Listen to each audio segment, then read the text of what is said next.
Hello and welcome to Games That Suck, a gaming retrospective in the Shea Hates Everything podcast family. My name is Kyle and I will be your host today, and I am of course joined by my brother Shea. Welcome, Shea. Hello, thank you. You're welcome. Games That Suck is a series where we look back at some of gaming's lowest lows.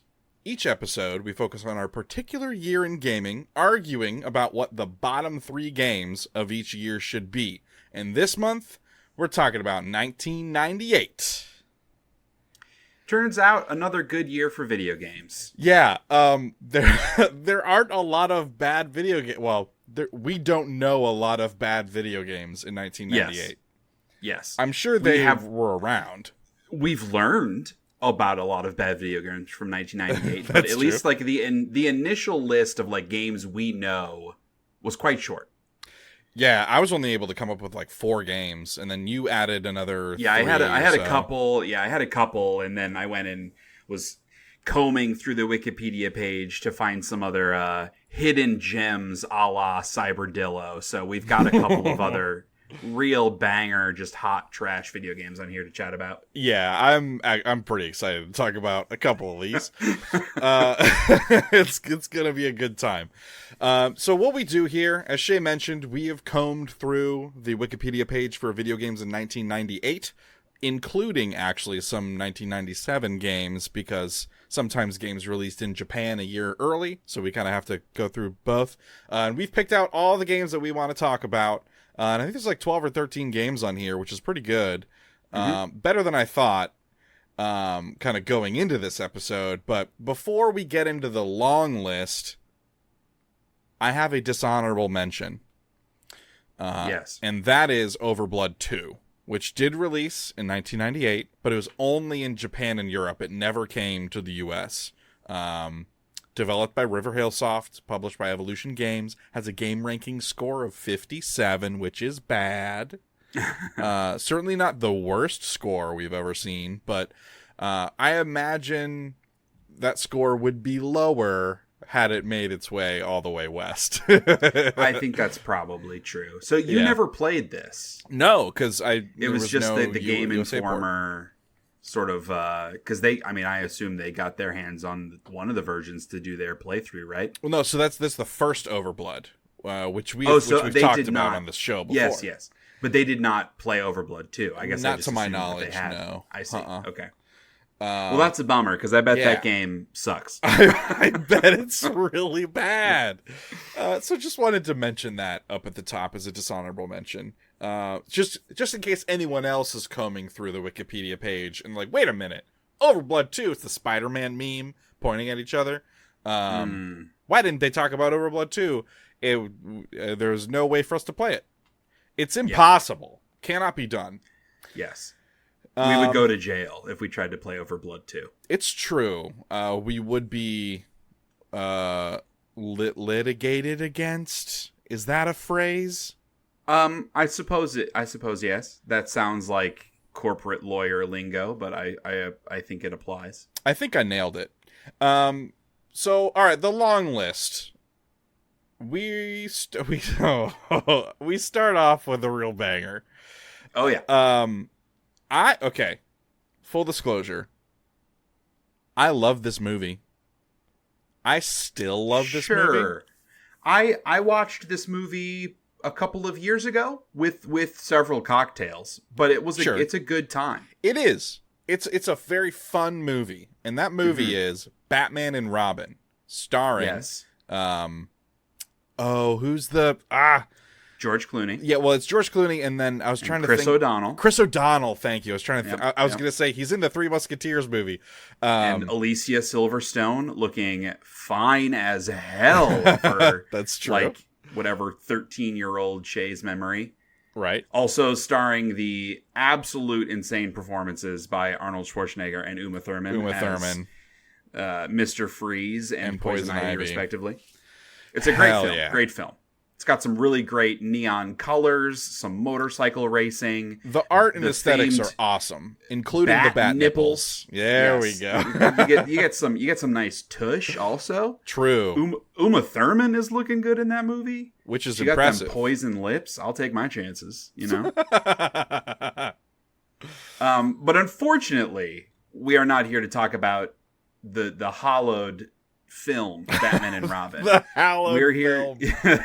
the revered film Batman and Robin. We're here to talk about the video game adaptation, which I think this game was much like Batman Forever. I think they released this on multiple consoles that had like different versions of the game, if I'm remembering correctly. That might be true.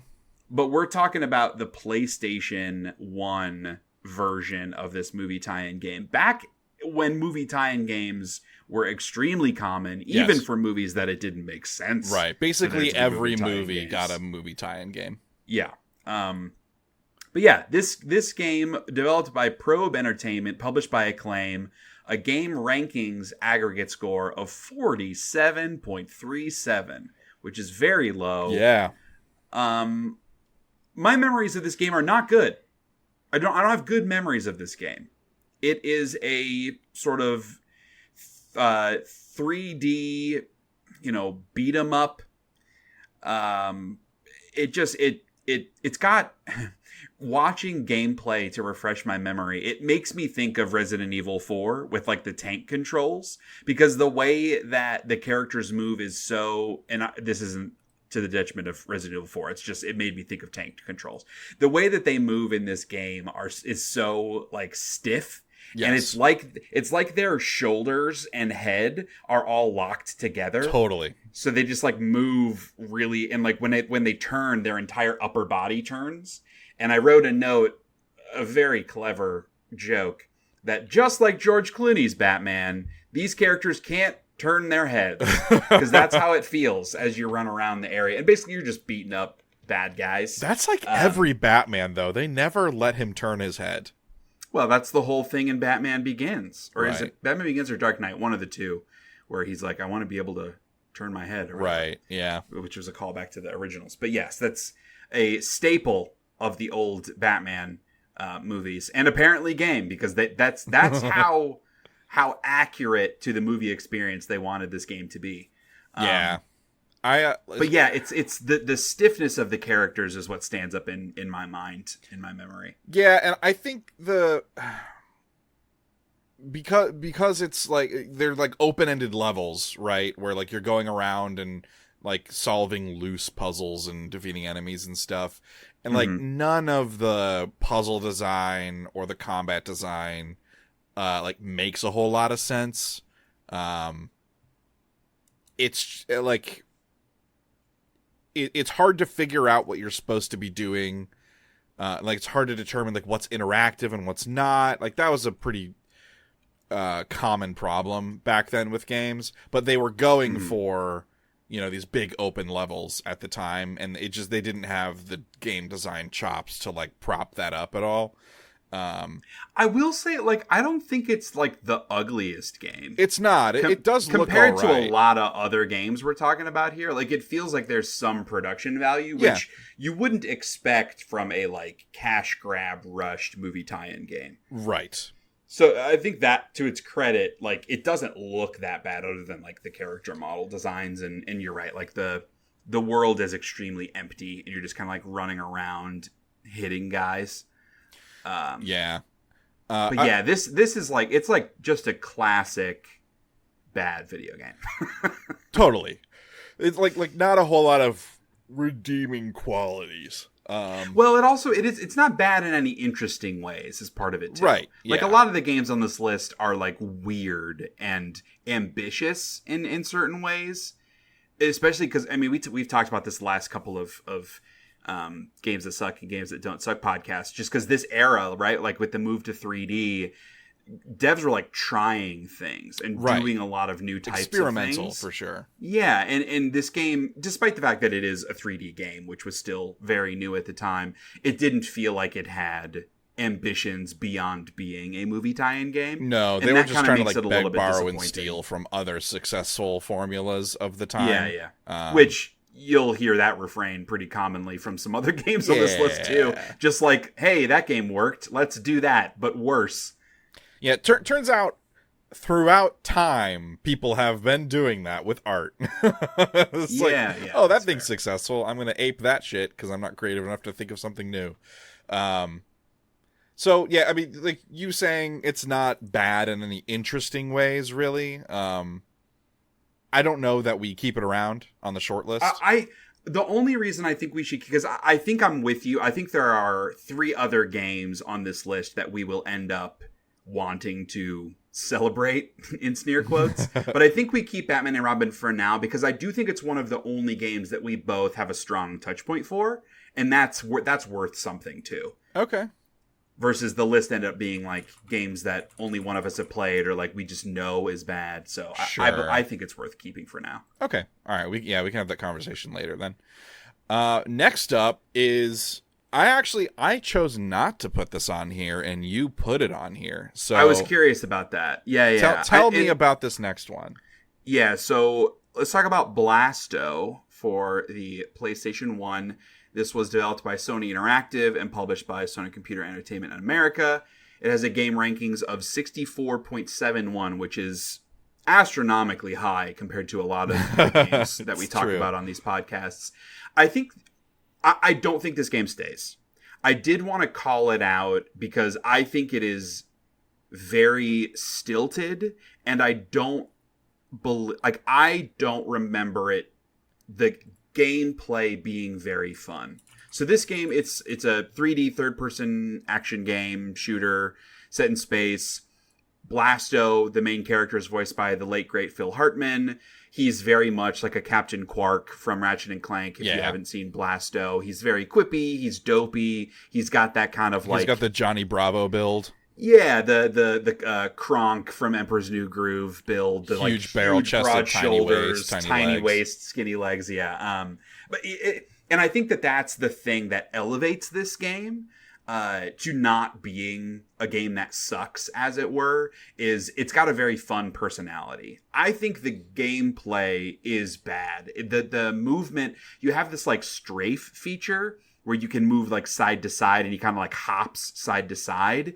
And that combined with this like sort of floaty, a camera that really only moves like on the X axis successfully. And you're on like in space on like these big space stations and climbing these towers and doing all these things. And like, you want to like fall off the edge a ton. You get shot from off screen a ton because the way you're moving, you can't move the camera well to keep up with it. I think that's the biggest issue with Blasto, but I don't think it's one of our 3 worst for sure. Right. And it sounds like since you skipped it, that you had even more positive memories than me. Yeah, I think the reason I like Captain Quark so much is because I had played Blasto before Ratchet and Clank and stuff. Mm-hmm. So like it had already set me up to like be endeared towards that character archetype. And I just thought like Blasto himself animated really well. It was very cartoony and fun. Yeah, that's and true. Like all of his very bravado like Space and Jam stuff. kind of. Like yeah. I could picture Blasto being a character in the Space Jam universe because of the art style and the body proportions, the way that it's written, and even the way that like the character moves feels kind of like that. Yeah, and so like I have more of a positive association with Blasto. Not that I think it is a good game, but it definitely informed some of my tastes going forward. Right. And so I think for that reason, and the ones you stated before, it can live in the mid void. It has an endearing quality that makes it not a good fit for this list. Right. There's nothing endearing about these games. Yeah. All right, next up is a truly abhorrent video game. It is C, The Contra Adventure on the PlayStation 1. Developed by Appaloosa Interactive, published by Konami, with a game rankings of 41.03. This game has some of the worst third-person action gameplay of any game of this era. The camera is a mess. The visuals are like super muddy. It's impossible to tell what you're looking at because there's like it's 3D, but the textures are still like a little pixel arty, but kind of some of them are, it's inconsistent. They tried to keep some of the art direction from the original side-scrolling Contra games and like turn that into a 3D environment. Yeah, and they just didn't know how to layer that onto 3D. Yeah, like 3D shapes and stuff. And it does some cool things where it's playing around with perspective. So there's like the standard third person action where it's like locked behind your back. Then there's a 2.5D levels where you're running sort of like Pandemonium, which we've talked about before, which is terrible. And then there are also top down levels, but they're all in the same art style. It's just kind of a change in the angle of the camera and the track that you're running on. And it's just kind of bad all around. Like, it doesn't feel good to play. It looks abhorrent. And I wrote down here, most of my memory of this game is being hit by enemies off screen, which is always a joy to experience. It's like before the enemies even come into view, I'm getting hit by them. I have not played this one, but like, I feel like a lot of games we have on this list are like third-person sort of action shooter games. Yeah. And looking at gameplay of all of them, like this one, I don't know that it looks the worst because there are some other ones that look really bad. But like comparing it to Blasto or to Batman and Robin, the actual visual style of this game is so much worse. Oh, totally. Because like Blasto has the personality and the cartoonish nature. Batman and Robin had like actually like pretty nice for the time polygonal character models. And the Contra Adventure is just, it's like I said, it's like they tried to translate the 2D environments into 3D without upping the pixel count. Right. And so it's like, yeah, it's very... Things are a little stretched muddy and grainy. Yeah, and it's blurry. Yeah. Hey, this game's bad. Yeah. This one I think definitely stays. Even having not played it, it looked pretty rotten. Yeah. Let's move it on up. I'm not typing. There we go. See the Contra Adventure. Also, it gets docked points for having a terrible name. Terrible name.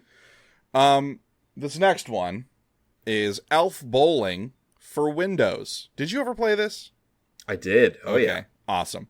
This was developed by N-Storm and Ignition Entertainment, and published by them as well. And the original title does not have a Game Rankings aggregate score, but there was a re-release of 1 and 2 as a collection on the DS, which is crazy. And that one has an aggregate score of 18.4, which I think might be one of our lowest Game Ranking aggregate scores we've ever had. I'm pretty sure it is the lowest. Yeah, it's just really rotten. It fails on all counts. So what is Elf Bowling? It is a 2D sprite graphic bowling game where the bowling feels terrible, and the only reason it exists is because the bowling pins are little elves, and they say it's like bad Santa elves. Like, they're saying, like, racy and inappropriate things, and showing you their ass and when you miss or what, get a gutter ball or whatever, and they're like mocking you the whole time.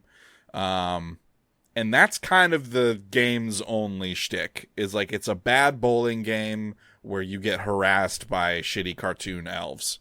Like the sense of humor is the kind of thing that like your childhood bully would be really into. Yes.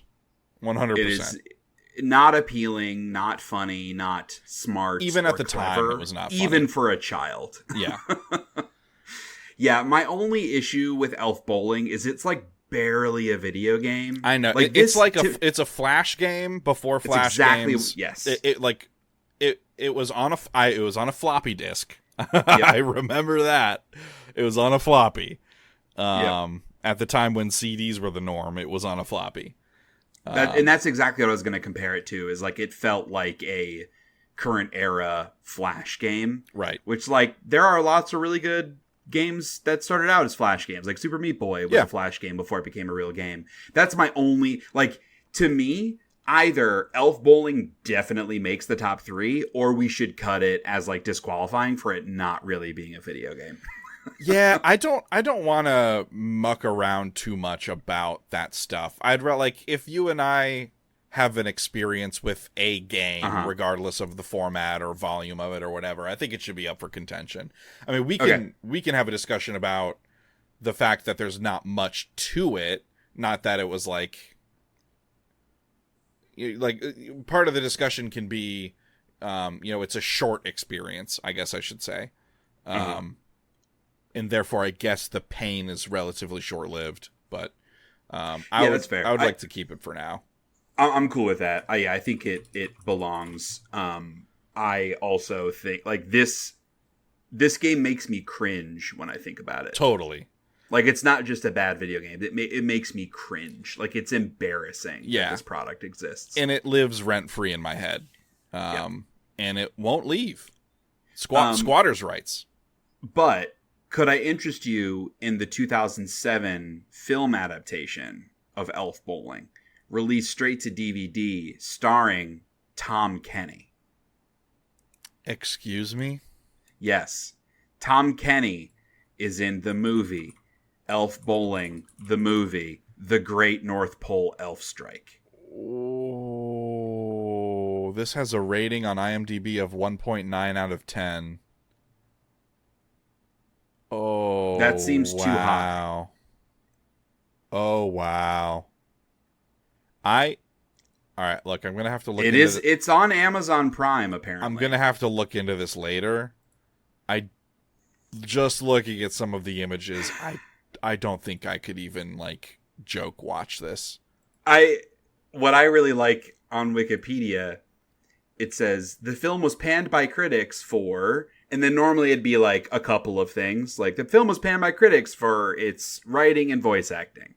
This says, the film was panned by critics for its writing, animation, directing, humor, plot, musical numbers, voice acting, characterizations, and for having little to nothing to do with the premise of the game. So, like, you could just say, like, it was universally panned. Yeah. You don't need to call out literally every element of the game. Nah, I think this deserved it.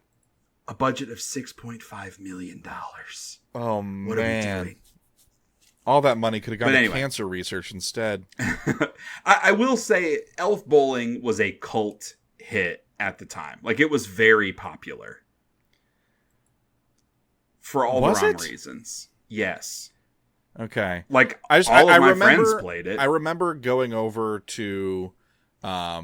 I'm not going to say their name, but a friend's house in Wisconsin, two brothers that we would go over to their house. They had it on their floppy on their computer.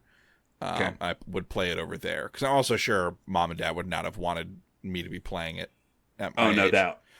Yeah, the image of a bunch of elf butts being mooned at me is burned into my memory. Yes, totally.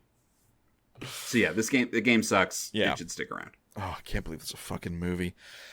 All right, this next one. It's The Fifth Element.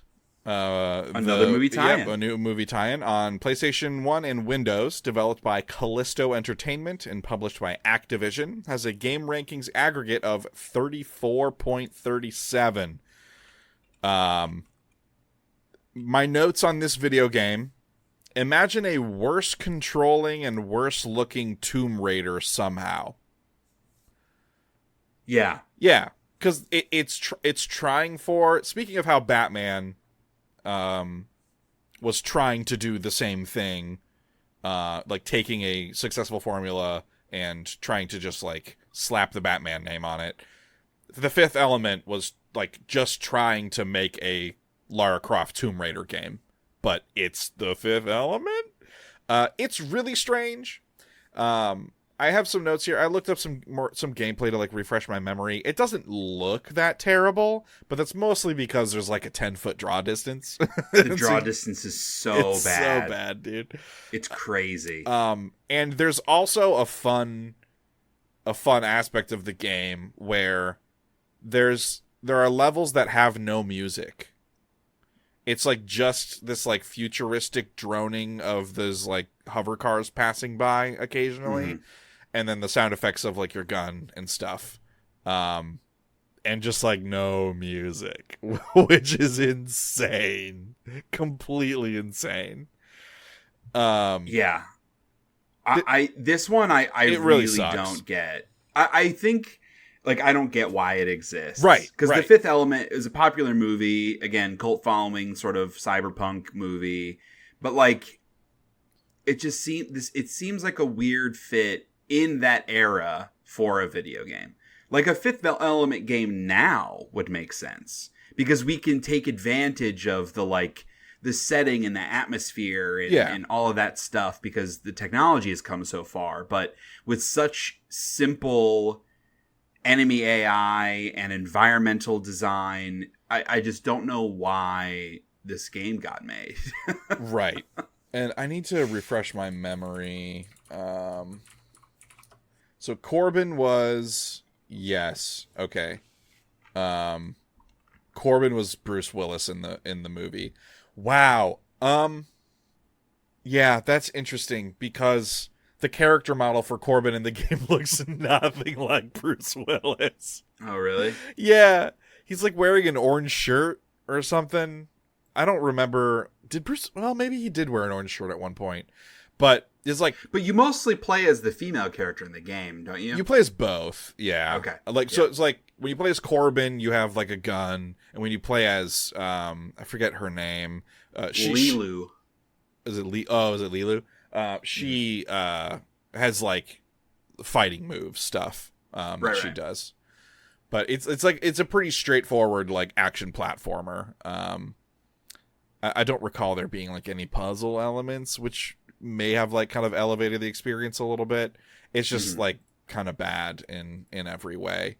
But yeah, like very much trying to so the Tomb Raider movement system was novel and neat at the time because it felt like something you would just like try to master. This imagine a version of that is actually way worse, and the game is so much worse that why would you want to try and master it? So it's just bad the whole time. Yeah, that's the Fifth Element. I feel like well, yeah, I don't know. I was gonna say I feel like if we move Batman and Robin up, we have to move this one up because it is definitely worse than Batman and Robin. But I don't think you've played this one, right? No, because I agree with you. It definitely seems like it's worse than Batman and Robin. The only thing I would say is between two games that I have not played that are very similar, there's another game on this list that I think is definitely worse than the Fifth Element. Okay. So let's keep it for now, and then we can compare once we get there. Okay. Because there's also you've played the Fifth Element. This other game you haven't played, so it's harder to make the comparison. But we'll do it when we get there. This next one, next one, really quick. We don't have to talk about it at all. Yeah, it's not going to stick around. It's not. I added to the list. Oh, okay. Well, let's do it then. So I didn't see this when I went through, and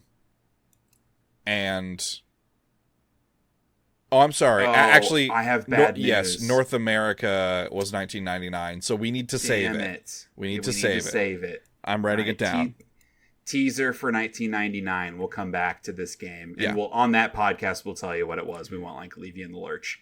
Spoiler alert: it might be the one that wins/loses the games that suck 99. We'll see. We'll see. All right. Let's talk about Men in Black. Yes, Men in Black. Let's keep the tie-ins rolling. Yeah, Men in Black: the series on Game Boy Color. This was developed by Tier Text Design Studios, published by Crave Entertainment, has a game rankings of 30.69. Nice. It's a supremely awful Game Boy Color game, side-scrolling shooter. Has such terrible art. They're going for like a cartoon look, but it's so bad and blocky. And it looks kind of like oh shit, what's that like? Pitfall. Like it looks kind of like Pitfall style design, where it's like really blocky pixels. Yeah, it's like it's got more detail than that, and it doesn't work. Right, and it has really bad music. And then I think you put in parentheses you kind of like the music? Not even kind of. I like the music. Oh, wow. Did you go back and watch gameplay of it? Oh, totally, yes. I like the music. It's totally chiptune stuff, but I like chiptune stuff. Interesting. And it's got kind of like a grungy funkness to it. I was into it. I'm not into the game, but the music I like. Interesting. Okay. Well, this last point is the real nail in the coffin for it. So, like Shea said, it's like Pitfall graphics, like a very simplistic representation of what a person would be. However, it's Men in Black and it's Agent J, Will Smith's character, so the entire character is just black. Because it's a black guy in a black suit, and so his skin is the same color as his suit, and it feels pretty racist. In fairness to the game, there's not a lot to work with on the Game Boy Color. This was on Game Boy Color. There isn't a ton of different shades, I would say. Yeah. But yeah, it's still not great. It's not a great look. People, no. If you're at home listening, go look up Men in Black, the series on Game Boy Color. It's not a good look. No. I just want to be in that room where they're like, well, he's gonna play as Agent J, black guy in a black suit. What are we gonna do? Are we gonna include a brown blob? No, we don't have enough space to code the brown color in, so he's just gonna be a blob of black, which is crazy. Well, it's not awesome. No. I also and then think... he kind of doesn't look like a human then either. Yes. Because it's hard to tell where the skin starts. Impossible to tell where the skin starts and the suit starts. I think also, just as the gameplay experience, there's not a lot of fun challenge to it. No. The enemies are really basic in their attacks, and you have a variety of guns and stuff that you're using, and it's really just like a duck under the bullets, jump over the bullets, and so the only challenge comes from the awkward mechanics of jumping around, right? And that's it. And it has the 45-degree angle shooting kind of thing. Yes, where when you shoot up, you kind of you have to spray above you because you can't perfectly aim up and down. So it sucks. It's a game that sucks. Yes. It's also another terrible name. Why would you name the game this? Yeah, Men in Black the series? I don't... That sounds like a series, like a TV show? Right. Not like a video game. It's... Yeah. It's bizarre. I'm gonna keep it. Mm-hmm. All right. Next on the list... Psybadek. Oh, okay. Tell me all about it. Psybadek. Psybadek. Psybadek. Like Cyberdeck, but say it like you're cool. Psybadek. Yeah. This was a PlayStation 1 game developed and published by Psygnosis, also PSY. Psygnosis. This has a game ranking score of 48.33. This game was sponsored by Vans. The shoe company. The shoe company. Which I love Vans, but to my knowledge, they haven't made a ton of great video games. Right. So this is a hoverboarding game. There's a couple of different systems. There's a downhill... I would call it downhill snowboarding because it effectively works that way. You're just on a hoverboard. That is... extremely bad. If you just go to YouTube and search for Psybadek gameplay, again, that's Psybadek, and you'll see it looks really, really, really bad. It's the worst. It's like a 5-year-old made a Sonic game where he's on a hoverboard in 3D. And then there are other sections where you are standing still on a hoverboard on a button that when you jump up and down it shoots, and so you're shooting things, and that doesn't make sense. This is I before we started recording I had commented this game gets the Cyberdillo honorary worst game no one's ever heard of award, right? Because this game, maybe Elf Bowling notwithstanding, this is probably the worst game on this list. I think you're right. Neither of us have played it. We should still keep it for now. Yes. Also worth mentioning, the video of gameplay that I watched used entirely public domain sound effects. Yeah, dude. A shoe company helped make it. Yeah. They don't have, like, no. They don't have a sound library. No.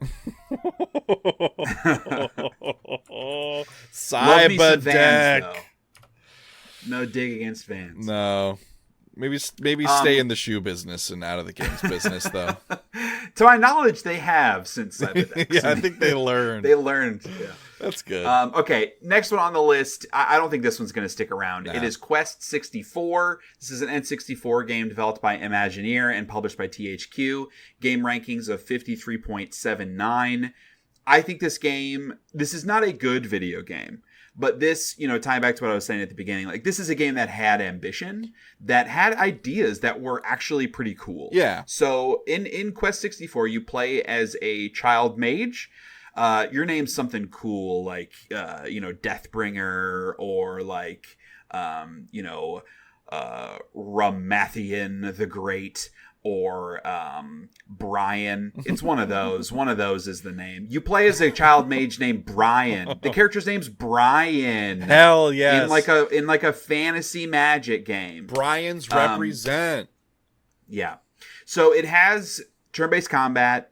It operates similar to like a mixture between Chrono Trigger and like the original Final Fantasy. So I'm thinking like Final Fantasy 2 and 3, I believe, where everything happens on the map that you are in. It is a 3D sort of open area exploratory game, like a Super Mario 64.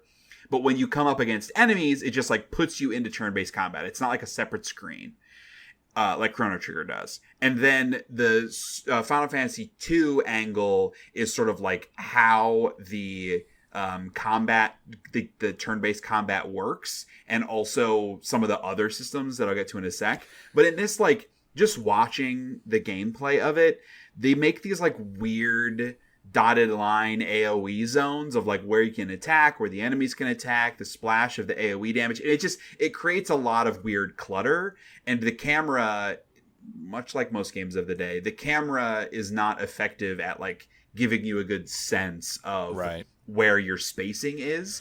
So it's like, I don't know if they were like trying to do like a mixture of like a strategy RPG where like placement mattered, but then they couldn't get it to work. It doesn't, I don't know why it's in the game, because it doesn't serve a purpose other than making it confusing visually. The combat reminds me of a prototype of, and I can't think of the series, but those games, the first one was on the PS3, and it's like Studio Ghibli art.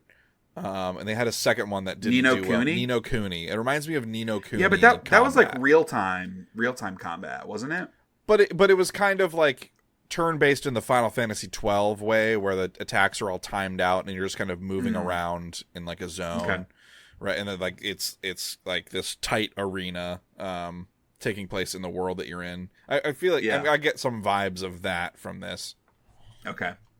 But yeah, your the way that you level up is not like through regular experience. So that, again, like Final Fantasy 2, you level up based upon how you perform in the fights. So like if you get hit a bunch, your defense goes up. If you use magic a lot, like that skill goes up. Right. So it kind of created, like, it's a cool idea, but it also kind of creates this system where you end up hyper specialized in something, which is maybe like not as much of your choice all the time. So that I don't think was super fun.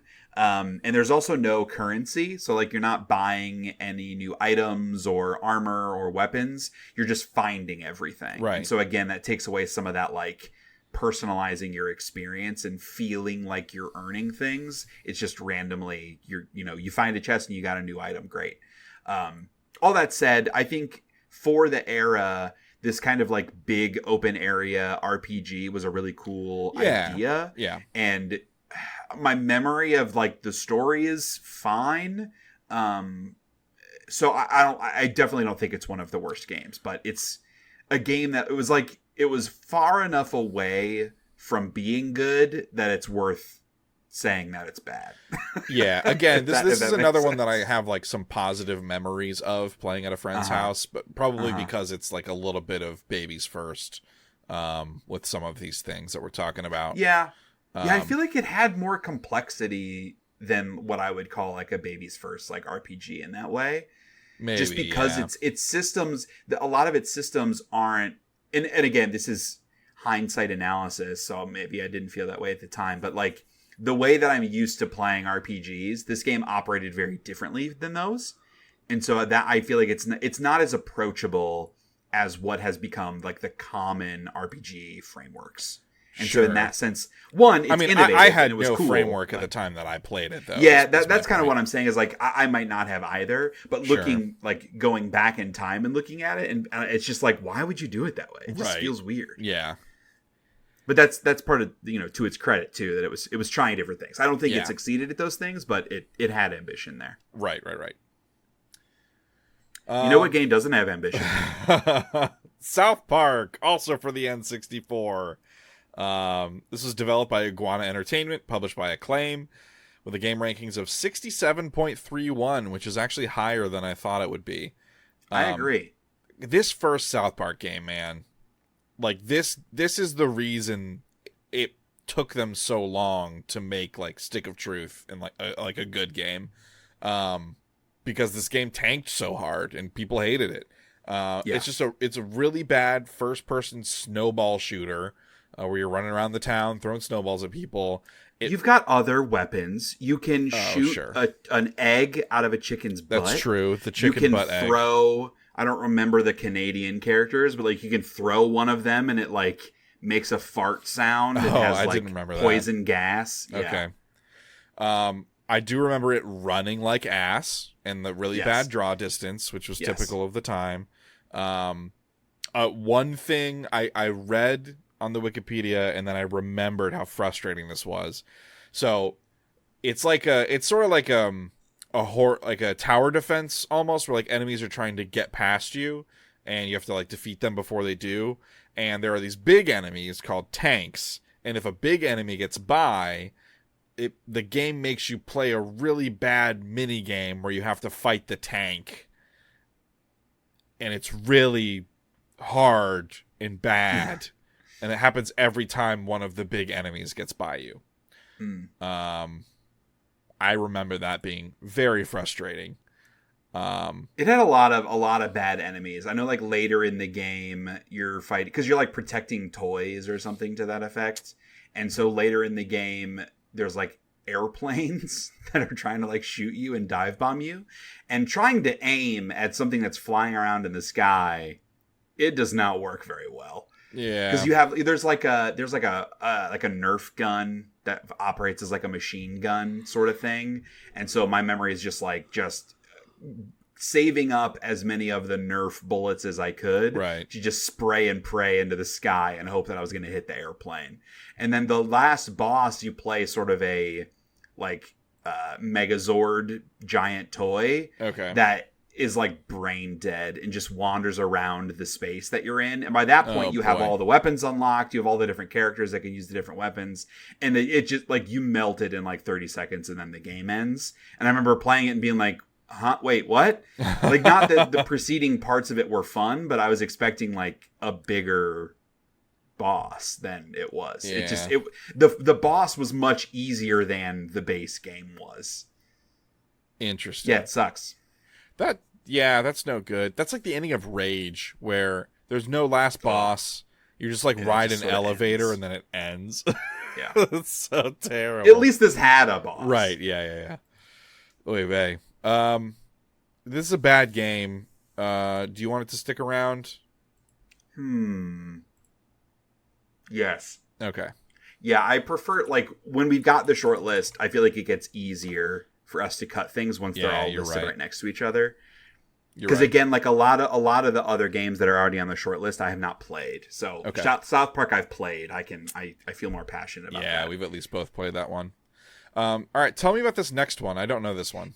Yeah, this was a game I found. This is a tricky one because this is, in the Psybadek vein is a random game that a lot of people have probably never heard of. It's called Space Bunnies Must Die. It is a PC game developed by Jinx and published by Ripcord Games. Game rankings of 53.37. This one, it's sort of like, I mean, you talked about Fifth Element as being a Tomb Raider clone. This is the other Tomb Raider clone. Okay. And it's Fifth Element leans into like the TNA hot female protagonist because the movie did. This one is just doing it because Tomb Raider did it. You play, like, the character that you play as, she's got this like southern drawl and she talks to you. So, like, she's telling you, like, and make sure you press the space button to jump over the gaps, like that kind of stuff. Yeah. She's got these, like, silvery-haired pigtails. It's gross and dumb and, like, taking advantage of all the 8-year-olds that are playing it. But it's one of those. It's just a bad Tomb Raider clone. It also apparently was, like, super buggy and glitchy and didn't work and crashed all the time. Cool. So that, I think, goes against it in a big way. It's hard to compare it because, like, again, you've played Fifth Element. You have not played this one. Looking at just gameplay, so just watching videos, I'm not, I haven't played either of them myself. Space Bunnies Must Die looks definitely worse than Fifth Element did. It does. But neither of us played it, so that makes it a little tough. Yeah. Both of them are not going to make the top 3, Right. God, I mean, this one, it also has that, like, games you've never heard of appeal to it. Mm-hmm. Mm-hmm. Man, this looks real bad. Good Lord. I mean, I will say, but again, I mean, this is them playing on Windows 10. I wonder what it ran like on original hardware. Much worse. Yeah. Yeah. Like, that was one of the big things that was called out, was how poorly the game ran. Yeah. Because, like, Fifth Element also ran like ass. Mm-hmm. Oh, that's a hard one. I think we probably cut it. Like, it makes more sense to move forward with Fifth Element if that one even ends up making it. We can at least have a more intelligent conversation about that one. Yeah. This game, it sucks. It seems like it really sucks. Don't play it. And it's also just gross. Like, just it's like Tomb Raider was gross, but it, like, at least made that character, Lara Croft, like, an intelligent badass. Right. This game, she's like a complete ditz in the game, and that just, like, is annoying also. Yes. All right. Lastly, yeah, we have I think this one. Yeah. This one's, I think, is a banger for this list. I agree. I really like how bad this game is. I forgot. I'm glad you put it on here because I glossed over it. I know the game. I forgot that this is what it was called. Because, you would never guess what this game is. And that's Trespasser on PC, developed by DreamWorks Interactive, published by EA, has a game rankings of 56.64. This is a Jurassic Park game. Uh-huh. They just didn't put Jurassic Park in the name. Yeah, it's like a direct sequel to The Lost World, the second Jurassic Park. Like, it takes place like a year or so after. In the opening, like, cutscene, it's the dude that opened Jurassic Park. Like, it's him waxing poetic about what he was trying to do. So, like, immediately it's like, yeah, dude, this is the next Jurassic Park thing. But the game's just called Trespasser. Insane. You land like in the island with all the dinosaurs, and you don't know what's going on. You're, like, figuring out as you go. Right. And also, what's Hammond? Was that his name? Yes. He's, like, in your mind giving you exposition throughout the whole game. And also your character, who was voiced by Minnie Driver, which is really weird. She's, like, talking out loud, like, oh, I remember this thing that happened. And not even just story level things. She's also just saying nonsense out loud. Like, when you pick up a gun, she's like, it's got 8 bullets. And then when you fire, she's like, 5 bullets left. It's the Peter Jackson's King Kong game thing. Yes. Yeah. And that sucks. I hate that stuff so much. Like, I get it, like, from the immersion perspective, because the game doesn't really have any UI. Also, like, your health, there's a heart tattoo on your boob. Yeah. That if you look down, you can see the heart tattoo to show you how much health you have. Which, like, genuinely interesting idea. But, like, the fact that you're staring down At into, like, your giant cleavage, that's maybe less creative. Yeah. The biggest standout in this game is this huge open environment where there's just nothing there. Right. It's just barren. Like, occasional tree, occasional, like, rundown little village or house that you're kind of, like, trying to solve some puzzles and putting two planks together to jump up on top of a cliff. Every once in a while, you will run across a dinosaur that you have to shoot and kill. The biggest thing there is, like, if you've played, like, Octodad, Yeah. you know what this game plays like, but Octodad 30 years ago and not for fun. Right, yeah. Because it has this, like, quote-unquote realistic advanced physics system. Right. But it just makes everything feel like a rag doll. And it's just like you're flopping around constantly, and like you try to reach to pick shit up, and like it's extremely, extremely awkward. Yeah. So instead of your like the muscles in your character's wrist being able to be rigid and like hold the gun straight, every time you turn left or right, she has floppy wrist, and so the gun just kind of like flops around everywhere, and like wherever the gun's pointing is where it's gonna shoot. And so, like, you're just, like, flopping around, and you have to, like, wait for her hand to stop flopping before you shoot. And you're trying to line up a shot. It's absolutely insane. It's like that scene in Harry Potter and the Chamber of Secrets when Professor Lockhart tries to heal Harry's broken arm and instead removes all the bones in his arm. And so it just, like, flops around. It's exactly like that. It's insane.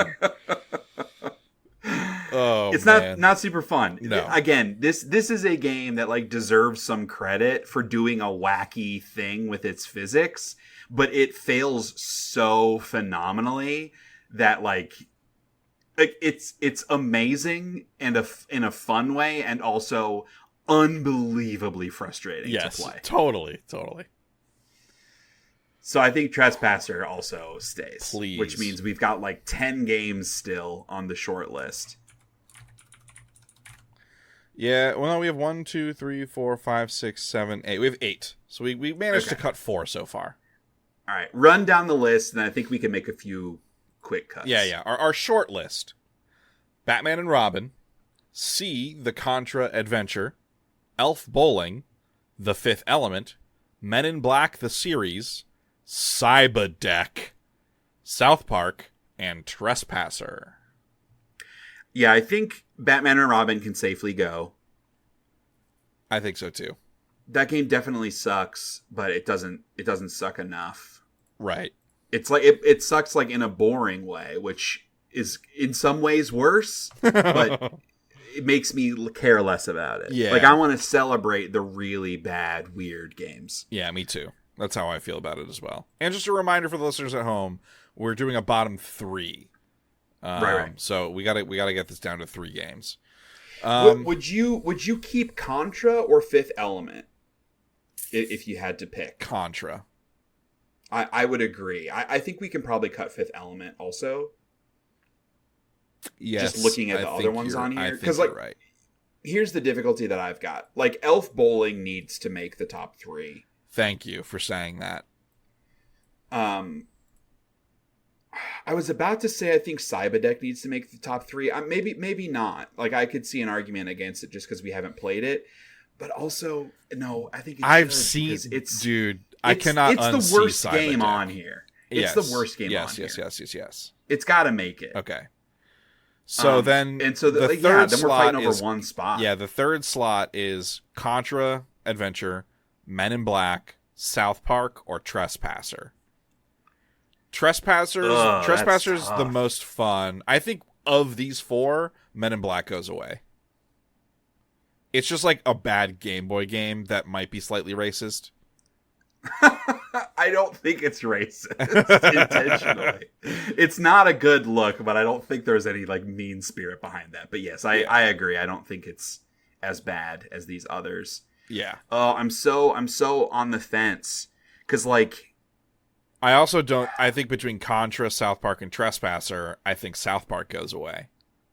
I think the real conversation is between Contra and Trespasser.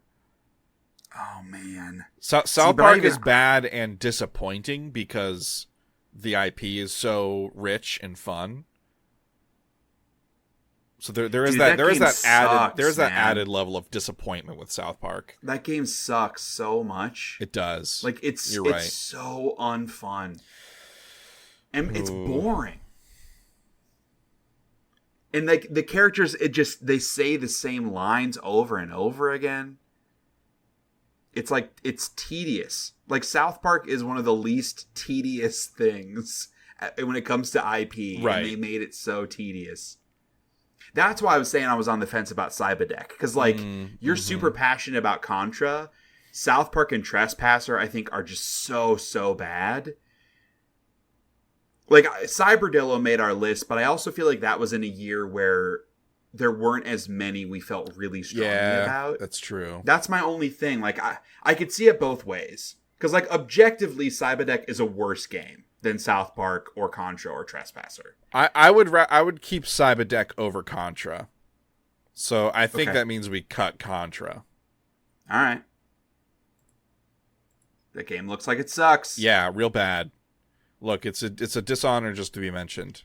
Oh man. So South, like I get frustrated at this list because I feel like we're letting these games get away with it. You know what I mean? By like only Contra doing 3. And Fifth Element, like they're so bad. But yeah, there are some years where we even struggle to get to 3 that we're passionate about. Right. So we don't need to do a bottom 5. Okay, well, that's so tough. So I think you and I are both locked in on Elf Bowling, yeah? Yeah, I'm not saying Elf Bowling needs to win, but it definitely should be on the top 3. Okay. We both feel passionately about that one. So I guess really the conversation is between Psybadek, South Park, and Trespasser. One of those has to go, so we can get our 3.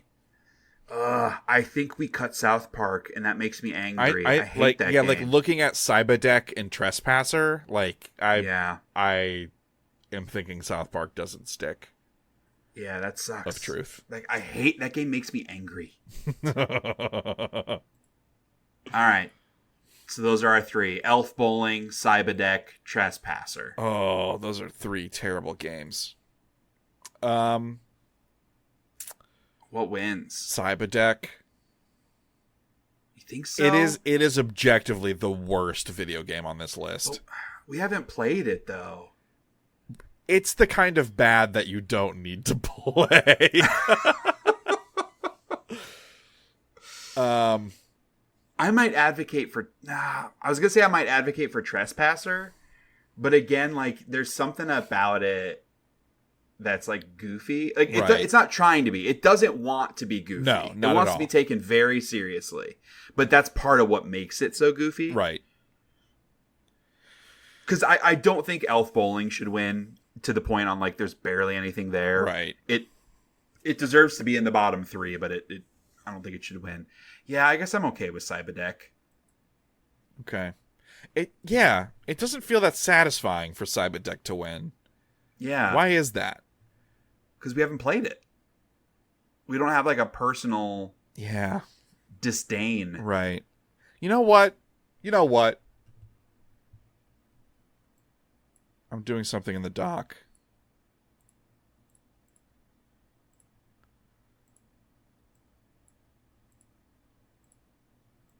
Well, which makes for fantastic audio. Let me tell you. I was waiting for you to do it, and then it was taking. I know. I was misclicking. You're doing like multiple stages of edits. So what you did was remove Elf Bowling and add South Park. I'm not sure I'm on board with that. I don't know. I thought you were going to remove Psybadek and add South Park. Do we really want to not include Elf Bowling? No. 3 is so hard.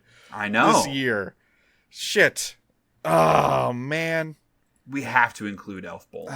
Yeah. Yes. Because like even if the 3 was like I wouldn't say South Park should win though, even if we added it back.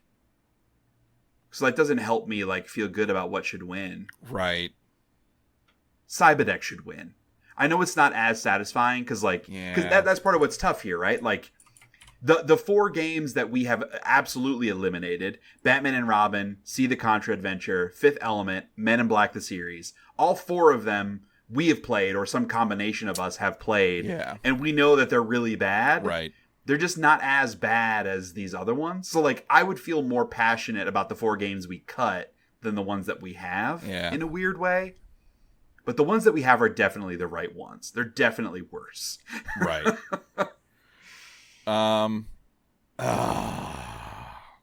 So, South Park or Trespasser? They're both so bad. They're both so bad. Yeah, this is. I thought we were gonna have another breezy assignation here at the end, and it is not. This is hard. Yeah. Yeah. Psybadek is a lock, so we just gotta. And Elf Bowling needs to be on there. I'm comfortable with Elf Bowling at 3. I think that's fine. And then whichever one of South Park or Trespasser belongs at 2. That feels good. Okay. Oh, which one? Man. Oh, which man. Which one would you play now?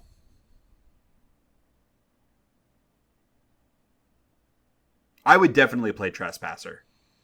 I would pick up South Park. Oof. Why? I wouldn't finish it, but playing it, I think, would be easier than playing Trespasser. Trespasser is much harder and not good. Like in my mind, I'm comparing it to the Octodad thing. Of in my mind, I'm like, it would be kind of goofy to mess around with the physics thing, but actually playing it is not a good and time. Also, the beginning of it is really long, all the setup stuff, and it's very boring. Yeah, I think I'm convincing myself to keep Trespasser and cut South Park. I think that's okay. Yeah, it's Trespasser is worse. Sucks. It brings it, it's like another level of bad over South Park, but South Park has that emotional disappointment and frustration along with it. Yep, that makes the decision difficult. Yeah, if you're okay with Trespasser, I think that's how I'm leaning. Okay, I'm good with that. Okay. Oh, all right. Our top 3 games that suck of 1998. In the 3rd place, Elf Bowling. In 2nd place, Trespasser. Jurassic Park. And the number 1 game that sucks in 1998, Psybadek. Again, that's Psybadek. Psybadek. Psybadek. I hate it. I hate you. I hate you. Please go look up some Psybadek gameplay, because I know. Listeners, look up gameplay of all 3 of these, really. Well, but I say because I know you have not played Psybadek. Right. If you are old like us, you probably have memories of Elf Bowling, and maybe you've played Trespasser also if you had a PC or had a friend that had a PC. No one has played Psybadek. Psybadek. It's terrible. Hey, go pick up a pair Psybadek. of Psybadek sounds like a made up video game in an 80s television show. Everybody tweet the word Psybadek at the Vans Twitter account. Let's bring it back. You will get blocked. No, the person running the Vans Twitter account probably wasn't alive when Psybadek came out. True. Oh man. Let's we don't normally do this, but let's take a look back at the poor souls that got left behind on the short list. That's South Park. That's Men in Black the series. That's The Fifth Element. C, The Contra Adventure, and Batman and Robin. Man, we could have almost had a top 10 and been passionate about all of them. Yeah, that's pretty good, actually. You know what? I feel like our estimation was all off this year. We were thinking, 98's such a good year in games. There really aren't that many bad games. We found them, though. Oh, yeah. And that just goes to show, if you persevere and you work hard, you can find shit anywhere. Never give up. Never. You know? Yeah, never give up. That's the lesson here. Yeah. Oh, boy. Well, hey, you can email us at info@ShayHatesEverything.com and let us know what you think. Would you have chosen South Park or Trespasser? Let us know. What are your worst games of 1998? Again, that's at info@ShayHatesEverything.com. We'll read your emails on the flagship podcast, which is happening in 2 weeks. Well, no, actually 3 weeks, because it's a long month. So it'll be on the 1st of July, the very first day of the month. Something to look forward to. Actually, no, that is 2 weeks. It's 2 weeks, though, bro. We're recording on a Friday, and I was like, it's more than 2 weeks from Friday. But this episode goes up on a Monday, so it's 2 weeks. That'll be on the 1st of July. So keep your eyes peeled. And don't make me do more calendar math. But thank you for listening. You can find the Shea Hates Everything podcast wherever you engage with your podcasts. So please subscribe, leave a rating or review, tell your friends, tell them what these two idiots said the worst games of 98 were, and laugh at us behind our backs, and then send us pithy emails. Yo, these assholes don't like Space Bunnies Must Die. That game was my sexual awakening. What, you're going to say you didn't like looking down at some polygonal boobs in Trespasser? Maybe don't write that in an email. Because then we'll have your email. Hey, thanks everyone. Go outside. Go mow your lawn. It's a beautiful time of the year. It's hot, but it's beautiful. Go spend some time outside and don't think about South Park. Don't think about Trespasser, Psybadek. Go have fun and then come back inside and play some good games. Or like bring like your Steam Deck or your Nintendo Switch outside. You can do that too. Yeah, if you have a riding mower, you can play and ride at the same time. Ooh, yeah. That would be very, very unsafe. Yeah. Lawyers do not recommend. Doctors do not recommend playing Switch while riding your riding. Play and ride, baby.